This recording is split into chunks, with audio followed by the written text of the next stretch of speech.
Hello friends, super magic રસોઈમાં મિત્રો હું આપનું સ્વાગત કરું છું। આજે હું તમારી સાથે ચાનો અને શાકનો બે મસાલાની રેસીપી શેર કરું છું મિત્રો। તો તમે એન્ડ સુધી જોડાયેલા રહેજો અને તમને મારો વિડીયો ગમે ને તો લાઈક કરજો, શેર કરજો અને સબસ્ક્રાઈબ કરવાનું તો ભૂલતા જ નહીં। તો પહેલાં તો આપણે મિત્રો ચાનો મસાલો બનાવશું અને આ ચાનો મસાલો મિત્રો એકદમ ખુશ્બુદાર અને આપણે એકદમ બહાર જે હોટલમાં આપણે ચા પીએ છીએ અને કેવો ટેસ્ટ આવે છે એવો જ આપણે ઘરે ચા બનશે અને એ પણ રીઝનેબલ ભાવમાં જ આપણે આ મસાલો બનશે મિત્રો। કેમ કે આપણે ઘરે જે ઇન્ગ્રેડિયન્ટ લઈએ છીએ એકદમ ક્લીન કરીને લઈએ છીએ એટલે આપણે યુનિક મસાલો તૈયાર થશે અને આ મસાલો મિત્રો આપણે લોંગ ટાઈમ સુધી ફ્રીજમાં રાખી શકીએ છીએ અને બહાર પણ 1 મહિનો રહેશે એટલો ટેસ્ટી અને ચટાકેદાર આપણો આ મસાલો તૈયાર થશે। તો હવે આપણે બનાવવાનું ચાલુ કરીએ। તો ચાના મસાલા માટેના ઇન્ગ્રેડિયન્ટમાં જો મેં આ 20 ગ્રામ એલચી એટલે કે 3 ટેબલ સ્પૂન એલચી આખી લીધી છે, 1 જાયફળ છે, 4 ટેબલ સ્પૂન આપણે સૂંઠનો પાવડર લેશું, 1 ટેબલ સ્પૂન આપણે આખા મરી લીધા છે જે વજનમાં 10 ગ્રામ છે, 1 ટેબલ સ્પૂન આપણે લવિંગ લીધા છે જે એ પણ વજનમાં 10 ગ્રામ જ છે, 4 મોટા એલચા આવે છે એ લીધા છે, 2 ટેબલ સ્પૂન વરિયાળી લીધી છે અને 10 ગ્રામ આપણે તજની સ્ટીક લીધી છે। અને તમને અનુકૂળ હોય તો તમે તુલસીના પાન અને માંજર એ પણ લઈ શકો છો મિત્રો। આટલા ઇન્ગ્રેડિયન્ટ હશે ને તો આપણો ચાનો મસાલો એકદમ સરસ બહાર જે હોટલમાં ચા પીએ છે ને એવો જ સરસ બને છે અને એ પણ આપણે ક્લીન ઇન્ગ્રેડિયન્ટ હોય છે એટલે લાંબો ટાઈમ સુધી તમે રાખી શકો છો। તો હવે આપણે બનાવવાનું ચાલુ કરીએ। પહેલાં તો મિત્રો જો આપણે જે આ એલચા લીધા છે ને એના બીન્સ આપણે અલગ કરી લેશું આ રીતે અને એને પણ સેજ આપણે ખાયણીમાં નાખીને અને ટોચી લેશું। આ રીતે આપણે એલચાના દાણા કાઢી લેશું અને એ જ રીતે આને પણ આપણે આ જાયફળ છે ને એને પણ આપણે ટોચવાનું જ છે। તો પહેલાં આપણે એલચીના દાણા આ રીતે કાઢીને સેજ દસ્તો મારી લેશું, એને આપણે એક વાટકીમાં લઈ લેશું અને એ જ રીતે આપણે જે આ જાયફળ છે એને પણ આ રીતે ફોલી લેશું કેમ કે આખું જાયફળ તમારે મિક્સરમાં સરખું ક્રશ નહીં થાય।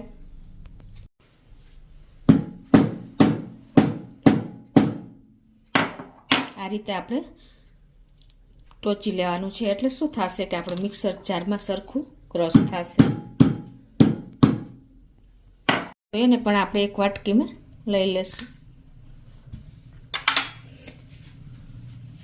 હવે આ બધા આપણે ઇન્ગ્રેડિયન્ટ રોસ્ટ કરી લેશું। તો એના માટે પહેલાં તો આપણે ગેસ ઓન કરીને આપણે જાડો તવો લેવાનો છે ને આ અત્યારે હું નોનસ્ટિક લઉં છું અને એમાં હવે આપણે આ બધા મસાલા ગેસની ફ્લેમ અત્યારે આપણે સ્લો ગેસ ઉપર જ આપણે આ રોસ્ટ કરવાના છે। તો પહેલાં હું આ જે 20 ગ્રામ એલચી 3 ટેબલ સ્પૂન છે એ નાખી દઉં છું અને આ 10 ગ્રામ લવિંગ લીધા છે એ નાખી દઉં છું, 1 ટેબલ સ્પૂન છે, 1 ટેબલ સ્પૂન આખા મરી છે 10 ગ્રામ છે એ, 2 ટેબલ સ્પૂન વરિયાળી છે એ અને આ જે 10 ગ્રામ આપણે તજની સ્ટીક લીધી છે એને પણ થોડાક આપણે આ રીતે કટકા કરી લેશું એટલે સરસ રોસ્ટ થઈ જાય પ્લસ મિક્સરમાં આપણે ક્રશ કરવામાં પણ પ્રોબ્લેમ ન થાય। પછી આ આપણે એલચાના દાણા છે એ નાખી દેશું, જાયફળ જ્યાં પીસ કર્યા છે એ નાખી દેશું। હવે આ બધું એકદમ આપણે સ્લો ફ્લેમ ઉપર જ રોસ્ટ કરવાનું છે। આ મસાલો એનો કલર ચેન્જ ન થાય ને મિત્રો એ ખાસ તમે ધ્યાન રાખજો કેમ કે જો તમારો મસાલાનો સેજ પણ કલર ચેન્જ થઈને દાજશે ને તો એનો મસાલાની સ્મેલ પણ એવી રહેશે નહીં અને તમને ચાના મસાલો એકદમ સરસ પ્રોપર નહીં બને ને તો ચામાં પણ મજા નહીં આવે। એટલે ખાસ આવી નાની નાની બાબત તમે નોટિસ કરજો અને પરફેક્ટ મેજરમેન્ટ સાથે લેશો ને તો જ તમારો ચાનો મસાલો એકદમ બહાર હોટલ જેવો બનશે। આ રીતે જો આપણે કન્ટિન્યુ ચલાવતા જ રહેશું સ્લો ફ્લેમ ઉપર। તો મિત્રો જો આપણો મસાલો પણ ક્રકલ થઈ ગયો છે અને એકદમ સ્લો ફ્લેમ ઉપર શેક્યો છે એટલે જો કલર પણ ચેન્જ નથી થયો અને સરસ તૈયાર થઈ ગયો છે। તો હવે આપણે ગેસની ફ્લેમ બંધ કરી દેશું અને હવે આ સ્ટેજ જ આપણે જે આપણે સૂંઠ પાવડર લીધો છે મિત્રો, આમ તો આખી સૂંઠ છે પણ અત્યારે સૂંઠને બદલે આપણે સૂંઠ પાવડર જ લઈશું, 4 ટેબલ સ્પૂન એ એડ કરી દઈશું. અને એને આપણે બંધ ગેસ ઉપર જ આ રીતે તવો ગરમ હોય એમાં જ આવી રીતે ચલાવી લેશું, એટલે જે આ સ્વીટ પાવડરમાં જે મોઇસ્ચર હશે ને એ થોડુંક ડ્રાય થઈ જશે આપણો પાવડર. અને હવે તમને જો અનુકૂળ હોય તો આપણે તુલસીના પત્તા અને માંજર એ પણ તમે એડ કરી શકો છો. તો આ સ્ટેજે આપણે એ પણ બંધ તવા ઉપર જ શેકી લેશું. આ બધું મિક્સ કરી લેશું 1 મિનિટ. આ મસાલા મિત્રો આપણી ઇમ્યુનિટીને બૂસ્ટ કરે છે, એટલે આપણે આખું વર્ષ આ મસાલાનો ઉપયોગ કરવો જ જોઈએ. અને આ મસાલા મિત્રો આપણે ત્યાં સુધી જ રોસ્ટ કર્યા છે કે એમાં એસેન્શિયલ ઓઇલ હોય ને એ એક્ટિવેટ થાય ને ત્યાં સુધી જ આપણે આ મસાલાને શેકવાના છે. તો હવે આ 1 મિનિટ થઈ ગઈ છે અને આપણે જો આ પત્તા અને સૂંઠ પાવડર બંને સરસ મિક્સ થઈ ગયા છે. તો હવે આપણે એને એક પ્લેટમાં કાઢી લેશું અને ઠંડો થવા દેશું. હવે જો આપણો મસાલો પણ એકદમ ઠંડો થઈ ગયો છે, તો હવે એને આપણે મિક્સર જારમાં લઈ અને એકદમ ફાઇન પાવડર તૈયાર કરી લેશું. તો આ રીતે જો આપણે મસાલો એકદમ ફાઇન પીસાઈ ગયો છે. હવે એને આપણે એક બોલમાં કાઢી લેશું. અત્યારે આખા કિચનમાં મિત્રો મસાલાની સ્મેલ એટલી સરસ પ્રસરી ગઈ છે ને. અને આ મસાલો આપણે બહાર લેવા જાય તો બહુ કોસ્ટલી પડે છે. આપણે ઘરે 1/4 પ્રાઇઝમાં આપણે આ બનાવી શકીએ છીએ. તમે જોઈ શકો છો કેટલો સરસ આપણો ચાનો મસાલો તૈયાર થયો છે મિત્રો. તો આયુર્વેદને હિસાબે મિત્રો આ મસાલા આપણે એકદમ હેલ્થ માટે પણ બેસ્ટ છે. અને બીજું કે આપણે જે આપણે આમાં વરિયાળી વાપરી છે ને એ પણ આપણા ડાયજેશન માટે બેસ્ટ છે. અને તજ, લવિંગ અને મરી એ પણ આપણે શરદી ઉધરસમાં કામ કરે છે. તો હવે એને આપણે આ રીતે એક એરટાઇટ બરણીમાં ભરી લેશું. અને આ મસાલો મિત્રો તમે લાંબો ટાઈમ રાખવો હોય ને તો તમે ફ્રીજમાં આખું વર્ષ સ્ટોર કરી શકો છો. અને બહાર પણ 1 થી 2 મહિના એવો ને એવો રહે છે. તો તમે આખું વર્ષ આ મસાલાનો ઉપયોગ કરી શકશો મિત્રો.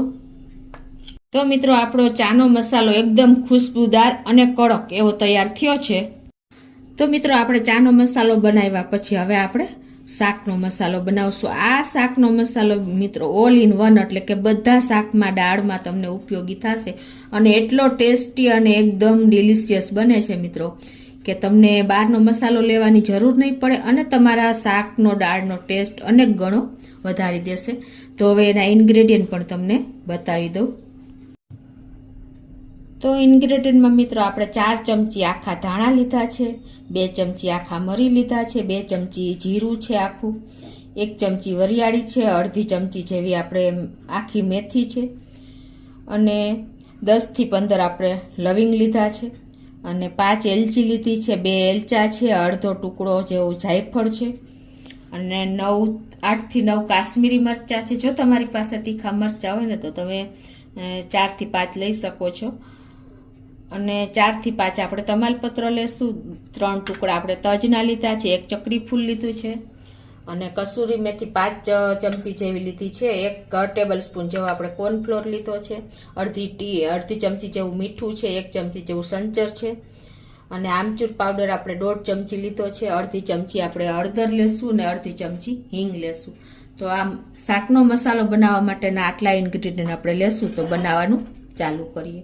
તો પહેલાં તો મિત્રો આપણે આ બધા મસાલા છે ને, આ ખડા મસાલા એને આપણે રોસ્ટ કરશું. તો ગેસ ઓન કરીને એક પેન મૂકી દેશું. પેન પણ તમારે હંમેશા જાડા તળિયાવાળું લેશું અને ગેસની ફ્લેમ એકદમ આપણે સ્લો રાખવાની છે. તો હવે આ બધા મસાલા આપણે એક પછી એક પેનમાં નાખી દેશું. તો આ ધાણા, મરી, જીરું, લવિંગ, વરિયાળી, મેથી, તજ, એલચા અને જાયફળ અને તમાલપત્ર મિત્રો, એને પણ તમે સહેજ આ રીતે કટકા કરીને નાખશો તો ચાલશે. અને તજ છે અને ચક્રી ફૂલ છે એ નાખી દેશું. અને આ કાશ્મીરી મરચાં મેં 9 લીધા છે, એ પણ આપણે આમાં નાખી દેશું. હવે આ બધો મસાલો આપણે સ્લો ફ્લેમ ઉપર જ રોસ્ટ કરશું.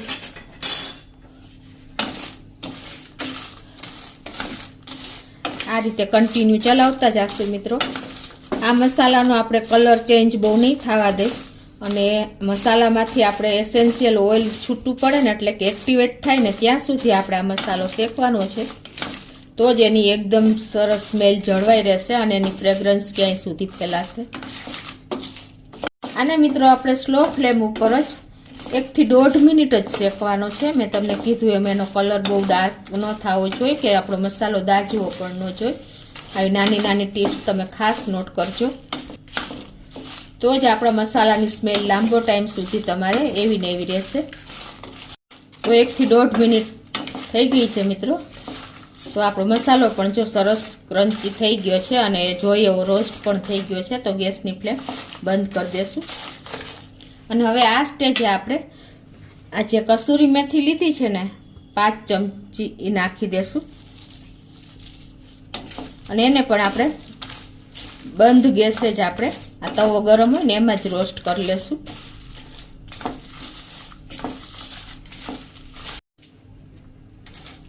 તો મિત્રો જો આ મસાલા આપણે પરફેક્ટ મેજરમેન્ટ સાથે લીધા હશે ને, તો જ તમારો મસાલો એકદમ સરસ બનશે અને મસાલો પરફેક્ટ બનશે મિત્રો. બહારના મસાલા આપણે બહુ કોસ્ટલી પડે છે, પણ તમે જો આ રીતે ઘરે મસાલો તૈયાર કરશો ને મિત્રો, તો એકદમ સરસ આપણે 1/4 પ્રાઇઝમાં મેં તમને કીધું એમ બધા મસાલા પડે છે અને લાંબો ટાઈમ સુધી આપણા મસાલા બગડતા પણ નથી અને એની સ્મેલ પણ મેન્ટેન રહે છે મિત્રો.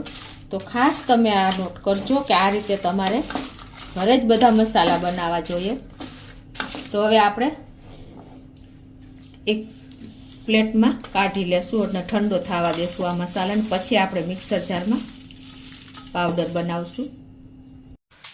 તો આપણો મસાલો પણ ઠંડો થઈ ગયો છે રોસ્ટ કરેલો. તો હવે એને આપણે પાવડર માટે એક મિક્સર જારમાં નાખી દેશું.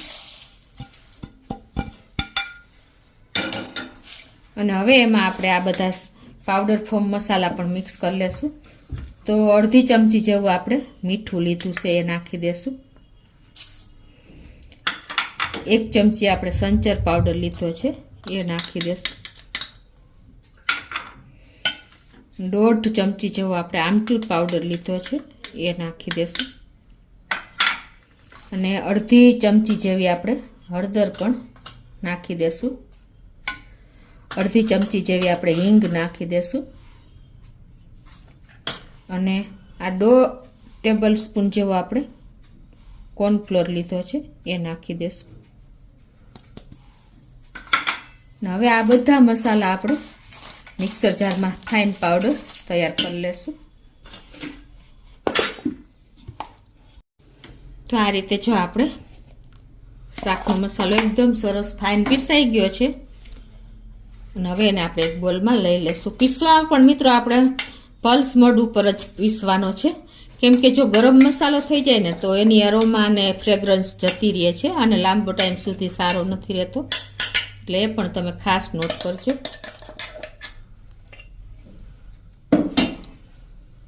આ મસાલો ઓલ ઇન વન છે, એટલે તમે બધામાં વાપરી શકો છો. તો હવે એને આપણે લાંબો ટાઈમ સુધી સાચવવા માટે એક એરટાઇટ બરણીમાં ભરી લેશું. અને આને તમારે 1 થી 2 મહિના સુધી રાખી શકો છો. અને જો તમારે આખું વર્ષ સાચવવું હોય ને તો તમારે ફ્રીજમાં સ્ટોર કરવાનો છે એરટાઇટ બરણીમાં. તો આ રીતે તમારે શાકનો મસાલો એની ટાઈમ તમે ઘરે બનાવી શકો છો મિત્રો. તો તમને ચોક્કસ મારો શાકના મસાલાનો વિડીયો ઉપયોગી થશે. તમને ગમે તો લાઈક કરજો, શેર કરજો અને સબસ્ક્રાઈબ કરવાનું તો ભૂલતા જ નહીં.